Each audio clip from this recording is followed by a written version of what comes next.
Que représente l'avion à tes yeux? Un mystère ou quelque chose de normal? Salut à toutes et à tous, bienvenue dans ton repère, la boussole des Africains en Amérique. Avant de continuer, permettez-moi de me présenter. Je m'appelle Yannick Pokou, je vis en Amérique et je travaille avec la team Ton Repère. Sur cette chaîne, nous parlons d'immigration en Amérique, de dévéloterie, des visas, des erreurs à éviter et surtout des astuces pour vous en sortir en Amérique afin de réaliser votre rêve américain et de préparer votre grand retour pour l'Afrique.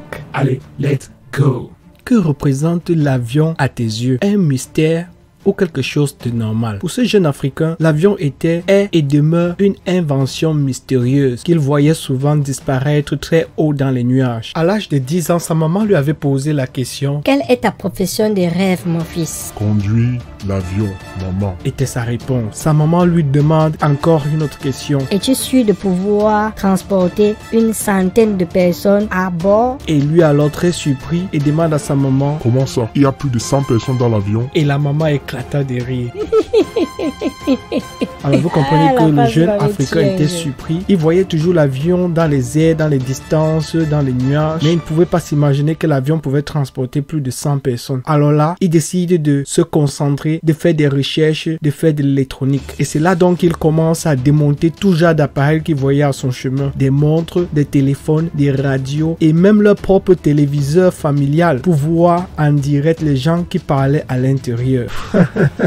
Très drôle cet Africain. Restez connectés. L'histoire est tellement drôle et elle est très belle. Restez jusqu'à la fin. Et bien voici la suite de l'histoire. Après avoir fait ses recherches et touché du doigt tous les appareils électroniques qu'il voyait à son chemin, sa plus grosse équation à résoudre était juste d'avoir une imagination visuelle de l'intérieur d'un avion. Avant même de chercher à comprendre comment est-ce qu'il fonctionnait, il voulait juste savoir comment est-ce que l'intérieur de l'avion est. Alors, il se posait un tas de questions et jamais de réponse. Mais alors, un jour, il a eu la chance d'accompagner l'une de ses amies à l'aéroport. C'est là-bas qu'il a donc vu l'avion pour la toute première fois à côté de lui. Il a donc pu admirer ce gros oiseau en ferraille posé près de lui et il a vu de quoi cet appareil pouvait être capable, mais juste de l'extérieur. J'espère que vous aimez déjà cette histoire. Alors, donnez-moi un pouce bleu, partagez la vidéo pour que les autres puissent aussi avoir une idée de l'histoire de ce jeune Africain et surtout, abonnez-vous. Activez la cloche de notification pour ne pas louper notre live de demain dimanche 20 mars 2022 à 9h, soit 16h en temps universel. Pour connaître votre heure, demandez à Google: hey Google, lorsqu'il est 16h en temps universel, quelle heure est-il ici dans mon pays? Et c'est à cette heure-là que nous allons faire notre live. Retenez bien, ça va être le premier live de Ton Repère dans lequel Yannick Pokou, le père de Ton Repère, va présenter Ton Repère.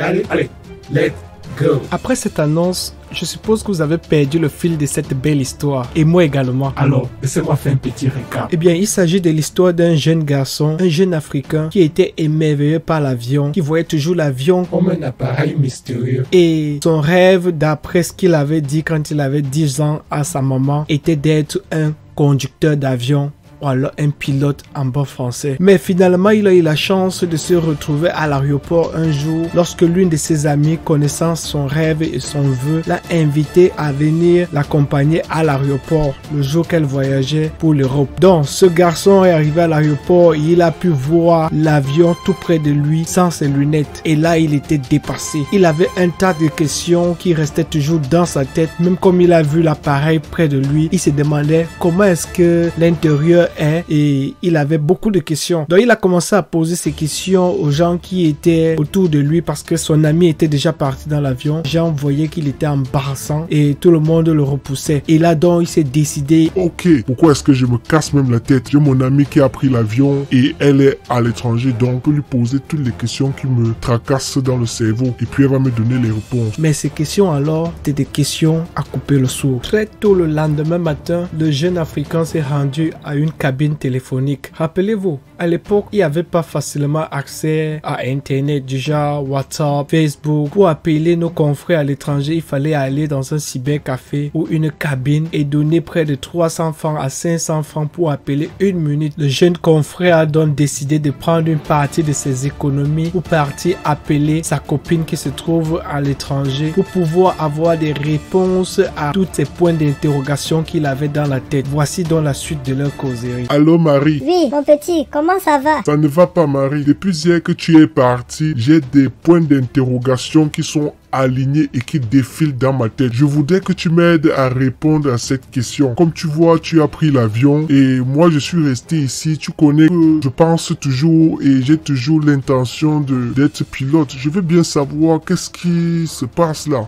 Ok, comme tu as voyagé, j'ai certaines questions que j'aimerais que tu répondes. Par exemple, je veux savoir, est-ce que l'intérieur de l'avion est aussi grandiose comme je peux l'entendre, comme les gens, je peux l'imaginer? Allô? Allô Marie? Oui, je t'écoute. Ok, j'ai encore une autre question. Avant que tu ne répondes à celle-là, est-ce qu'on peut marcher dans l'avion du genre, on se balade, on peut se coucher, est-ce qu'on peut dormir dans l'avion? Allô?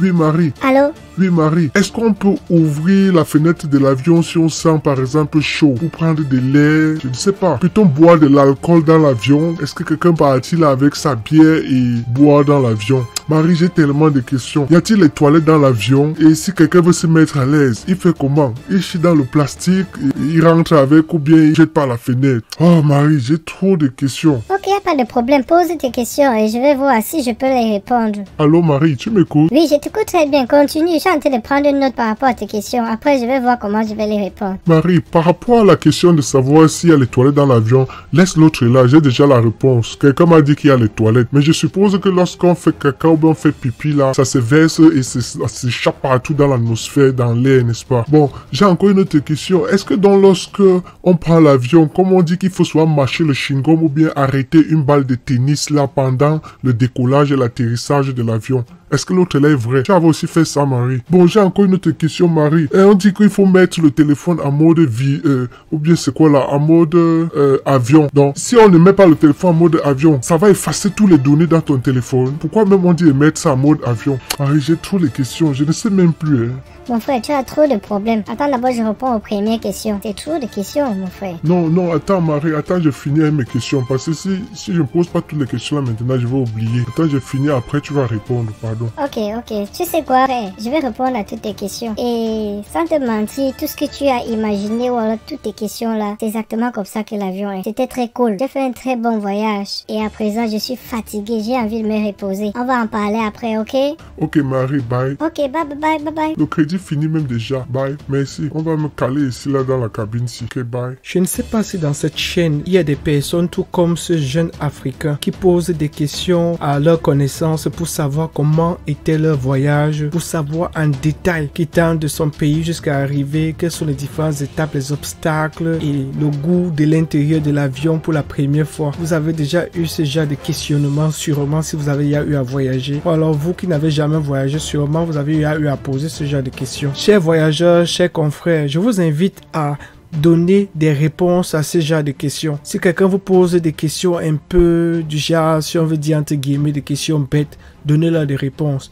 Parce qu'il y a plusieurs personnes qui aimeraient savoir exactement ce qui se passe dans l'avion. Comment est-ce que l'avion est à l'intérieur, sa capacité, les choses à faire, les choses à ne pas faire. Plusieurs personnes aimeraient savoir ça. S'il vous plaît, partagez cette expérience avec les gens. Il y a certains qui ont honte de demander, qui n'arrivent pas à demander. J'étais à cette position il y a de cela quelques années. J'arrivais pas à demander aux gens comment l'avion est, qu'est-ce qui se passe dans l'avion. Mais à partir de cette histoire, j'espère que vous allez pouvoir comprendre qu'il y a des gens qui ont besoin de connaître ces histoires et que si vous qui avez déjà pris l'avion pour la première fois, partagez avec eux, partagez avec cette personne. On ne sait jamais, ne les traitez pas de villageois, je vous en prie. Je sais également que de nos jours, le mythe de l'avion ou alors le mystère qui se cachait derrière l'avion a été démystifié avec le fait que notre entourage a déjà eu à voyager. Vous savez, à l'époque, on comptait du doigt tous ceux qui voyageaient. Dans un quartier, on pouvait dire qu'ici, il y a celui-ci qui a voyagé, il y a l'autre qui a voyagé. Mais avec le temps, plusieurs choses ont changé. On voit de plus en plus de gens qui voyagent et qui s'échangent dans les commentaires, qui se racontent dans les familles. Donc je crois qu'avec ça, c'est un peu coupé le fait qu'il y avait un mythe sur l'avion. Et guess what les amis? Voici donc la fin de l'histoire de notre jeune Africain. Un jour, la cloche de Dieu a sonné et son jour est venu de prendre lui également l'avion. Ça a été une fête merveilleuse dans son cœur et dans sa tête. Et là, il a pris l'avion pour la première fois. Il est venu aux États-Unis d'Amérique. Alors, dans notre prochaine vidéo, Yannick Poku va vous raconter la suite de son histoire, car c'était lui qui était caché derrière ce jeune Africain. j'espère que vous avez aimé cette vidéo. Retrouvons-nous à la prochaine, si prêt à Dieu. Et ne l'oubliez pas, Votre repère se trouve dans ton repère, la boussole des Afriques en Amérique. Merci. Ton repère.